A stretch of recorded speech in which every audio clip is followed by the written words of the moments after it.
Hello viewers, আসসালামু আলাইকুম রহমতুল্লাহ।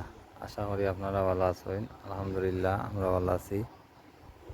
খুব একটা বেশি গরম দেয় এই 2-3টা দিন ধরে মেঘর, কিন্তু রোদটা খুব তেজ, খুব সুন্দর, আবহাওয়া সুন্দর। রোদটা গা বয়ে কাজ করা যায় না। মাশাআল্লাহ, কত সুন্দর আসমান, কত সুন্দর আবহাওয়াটা, খুব সুন্দর। এখন আল্লাহ বলে, বান্দা জানো আমি সারাক্ষণ তোমাকে চেয়ে থাকি, কখন জানি আমার বান্দার কি লাগে।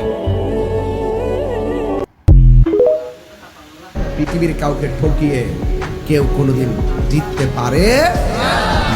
মনে রেখো, পাপ কখনো বাপকে ছাড়ে না।